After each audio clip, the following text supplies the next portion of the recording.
Hey everybody, welcome back to another Talking Vandals segment with the voice of the Idaho Vandals, Dennis Patchin. I'm Noah Schmick.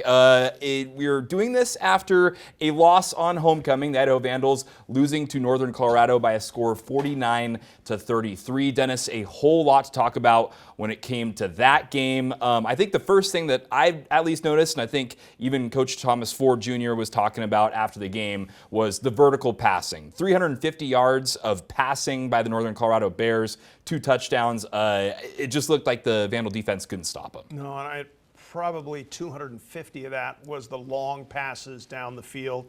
And in case you're wondering, I have not shaved since the Vandals last won, and I brought this shirt out because on a 3-game losing streak, you got to bring out all the stops, right? All the stops, yeah. I don't have any 4-leaf clovers or pennies in my pocket, but that'll be for next show if they don't beat the Eastern Eagles.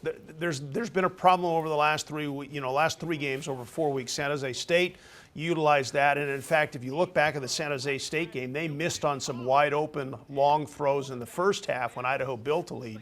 Montana had some success doing that as well, and certainly Northern Colorado really had some success in doing that. And a team that, runs more than they pass, so there's a weakness right now in the Vandals secondary. And it's not all just the DBs. They're not getting any pass rush right now. They did not get a sack last week. They only have 5 on the season in 6 games. They're -4 in the turnover category. They only had 2 tackles for loss in that game against Northern Colorado. It's a defense that is having problems right now just getting on the field and making elementary plays. Yeah, well, one thing you score 33 points on the offensive side of the ball, and you expect to at least have a chance to win the game. Right. The defense just couldn't get a stop. That's why I'm not even starting with Joshua Wood and the injury and all that stuff with Jack Wagner playing. But is it one of those things? I mean, Zach Krotzer was in the backfield a few times, but other than that, just no pressure either. I was confused to see. I mean, yes, they got the deep ball and it was quick little pump fake passes, but is it something with the scheme, or I don't know? Is there anything that you can find in that? I don't know, and I think that they're trying to figure that out. The San Jose State, they played that junk defense where they only had 3 guys because they were trying to make them run the football, and they still were able to pass the ball because of that, and run the football too. Montana was a situation where they really couldn't get anything going early on offense, got in a hole, a turnover and a bad punt allowed 2 touchdowns for Montana. That was the difference in that game. This is probably the worst game with the normal scheme that they had. They tried to blitz a couple of times, really didn't get much pressure on it. I think that, I don't want to put words in anybody's mouth, but I think that they're trying to figure out just exactly what's wrong. They've changed things. They've changed the practice. They're doing tackling. They're doing tackling drills, which is something you don't normally see this time in the season. But they've had a real problem of tackling, especially in the open field. And certainly you can now add on top of that what we saw against Northern Colorado. The deep ball down the sidelines in man coverage was a real problem. Well, obviously a big part of this, though, like I mentioned, Joshua Wood being hurt. We obviously don't know the status of his health going into this Eastern Washington game, but something to talk about. Jack Wagner, very first play, throws an interception. Obviously doesn't help the momentum, doesn't help his confidence maybe, right. But they did find ways to run the ball at least. I don't know, what takeaways, positives, negatives, I guess, what do you want to start with here? The biggest problem with the offense was you score 33 points. You never got a turnover. You turned it over 3 times. The coaches hate this, but the offense played well enough to win that game. They just couldn't get any help from their defense, who gave up, more points than Northern Colorado scored, I think, in 3 years. I think, and that's just their second division or FCS win in 3 seasons. They had the first year under Ed Lamb, 1 last year, and now they've already got 3 wins this. So Jack Wagner, the pick on the first play of the game certainly didn't help, but there was time to recover. The second interception, which was the third turnover, he was just had to throw a ball deep because they had to get 2 scores. That to me doesn't bother me as much as the first 2. The fumble didn't help. But I mean, there's a multitude of things that aren't going right, and when they all go wrong together at the same time. Yeah, I think the other thing is, and it's not an excuse, and the team won't tell you this, the receiving core is incredibly young. Tony Harsty did not play. He's missed a couple of games. Michael Graves came back, caught one pass. That's 2 passes he's caught as a senior, and he hasn't played hardly at all. They're playing basically redshirt freshmen and freshmen at receivers. And now you throw in Jack Wagner, who until 2 weeks ago, because Joshua Wood got hurt in the Montana game, so they knew during the bye week he wasn't going to play. They knew last week he wasn't going to play. So Jack Wagner took first-team snaps. He hadn't taken a first-team snap since the first week of fall training camp. Wow. Mm-hmm. Okay? So he hasn't worked with these receivers. He hasn't worked with this offense. He's half the time he spent this season working with a scout team. So, he looked better in the second half. He just looked like he wasn't comfortable in the first quarter, maybe a little bit. But then he seemed to settle in, and then at that point in time, then the Vandals were just trying to play catch-up. They couldn't catch them because the defense was giving up a touchdown every time they had the ball. One bright spot I felt like from seeing all this is we hadn't seen, we'd seen Rocco Koch in those goal line packages. We've seen him, just run the ball, try and punch it in close. They got him, on the 20-yard line in their own territory running the ball and were able to find some success. I'm sure that's something that is going to keep happening. We're going to see a lot more Rocco Koch. I would think so. Certainly if Joshua Wood doesn't play this weekend. He did warm up last week. He went through warm-ups. But when the team went back into the locker room, final preparations before they came out, he changed into his street clothes. I don't know what his status is as we record this on Monday.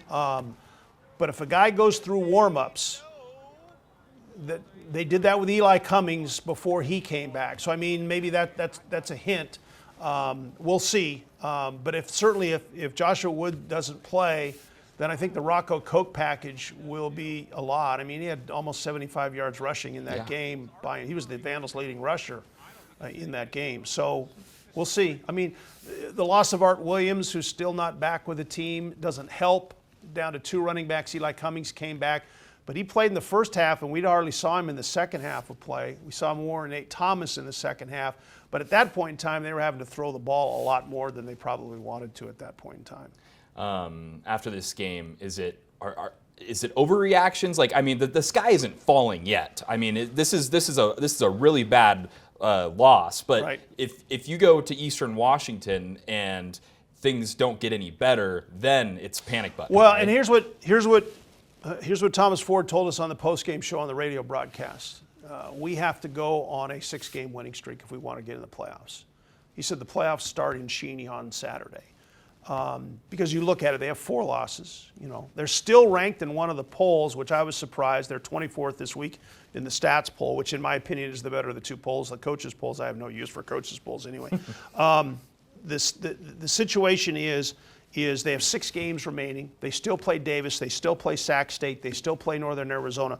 Those are all 3 teams that are still fighting for a possibility to get to the postseason. You beat all 3 of those teams.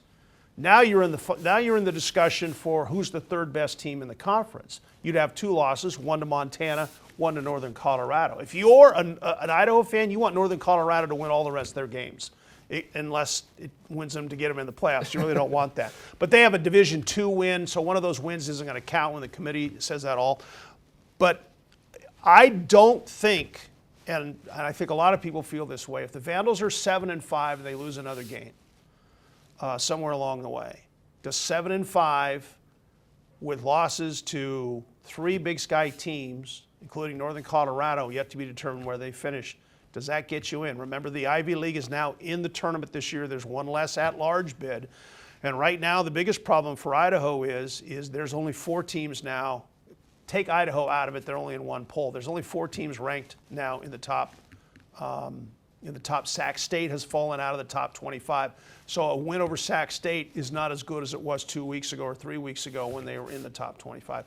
So we'll see. Thomas Ford has said it. I'm going to tell my guys, the playoffs start. We cannot afford any more losses. And I think he's right. I think 7-5 doesn't get you in this year. Yeah, and credit, actually you might have saw it on SWX during the halftime show. We had Tom Wistersill, the Big Sky commissioner, come in, and he even said the depth right now of the Big Sky is huge. Montana State could be one of the best teams. We've seen Montana, we saw Idaho lose to Montana. I mean, there's a lot of depth too, so you're going to need to, like you said, probably win out with all 6 games. I think that as it stands today at the halfway point of the season, I think Montana State and Montana are 1-2, 2-1. I mean, I think those 2 teams are the best teams in the conference right now. I think Davis is probably 3rd, but I still don't know. I don't know how good Davis is. We'll see. They've got some games coming up, and they'll be in Moscow. But who is the 4th best team? Is it Northern Arizona? Is it Sac State? Is it Idaho? Is it somebody else? I don't know. And I think the Big Sky for sure gets 4 teams in. Yeah. You don't want to be the 5th team at 7-5 on the bubble. Yeah, that makes sense. I mean, coming into this game, the Chisco Cup is what are they still playing for that? I think they're still maybe calling it that. Okay. I know on one side of things, they don't maybe think this is a rivalry. On the other side of things, they may think it's a rivalry. Here's the thing. They're very close. There are two colleges that are very close. It's going to be in Cheney too, on the red. I guess just give us a little preview. This could be a battle. I know Aaron Best has said he does not want to call this a rivalry game, but in my opinion, if 2 teams are 70 miles apart, you're recruiting in essence the same kids. I think it is. I think it is a rivalry. How big a rivalry is it? I don't know. I mean, who's Idaho's biggest rival? I mean, either Montana. Is it Montana? But if Montana doesn't think of you as your biggest rival, is that really a true rivalry game? It's not Portland State anymore. Eastern and Portland State were travel partners. But Idaho came back in. You put 2 teams that are 70 miles apart, same guys. I mean, there's all kinds of guys who played high school football with each other or against each other. I think this is a rivalry. It will be interesting. Northern or Eastern Washington is trying to get 2 games in a row. They beat a Portland State team that probably is not the best team. Might be the worst team in the conference. But when you're where Eastern was, any win is a good win. They're 2-4. They've got a Big Sky Conference win. Heck, if Eastern could go on a run. Yeah. They're only lost to Montana State. So that's not a bad loss. And you look at who they played, upper echelon teams in the FCS. So, I mean, can Eastern get back on track? But, they have questions at quarterback too. So, I mean, it's whoever, if it's the battle of the backups, to be honest with you, if it's Nate Bell, if it's Jack Wagner, it's whoever backup quarterback plays well. Yeah. In this game. Now, if all of a sudden, if Taylor comes back for Eastern and Wood comes back for Idaho, then it's a whole different scenario. We're talking about different things. So. Yeah, and also, I mean, 2 completely different offenses as well.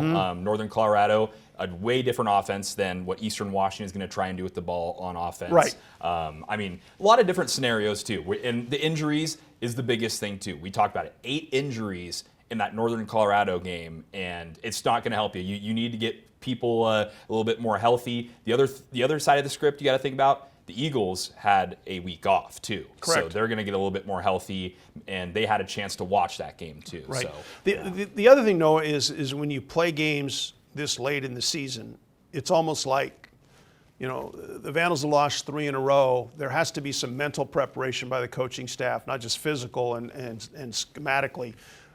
We're still in it. The message at Idaho this week is we're still in it. We can still do some things. If you think, who's to say Montana State don't lose? I mean, there's all kinds of things we're still in it. Eastern Washington, the message is, hey, we beat a team. We've got a Big Sky Conference win. We got a week off. Now we got a team that's struggling, really struggling. Let's go out and get another win. I think I was surprised last week.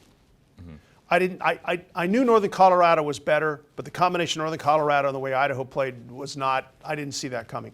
I really think this is going to be an entertaining game. What that means, I don't know. Is it going to be 13-10? I hope not, because I'm an offensive guy. Okay, I'd rather have a track meet than a tractor pull. So I'd rather see that.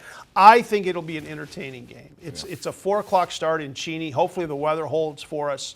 because the wind's been blowing today on Monday. We'll see what happens on Saturday. So 4 o'clock start. Should be a fun game, and you can watch it on SWX. So going to be a lot of fun. As always, thanks so much, Dennis, for joining us, giving us this insight. We're going to have a lot to talk about. Hope the shirt, hope the beard works a little bit, huh? We'll have a lot to talk about depending on the results of this Eastern Washington versus Idaho game for next week, so make sure you check it out. But for Dennis Patchin, I'm Noah Schmick. Thanks for watching.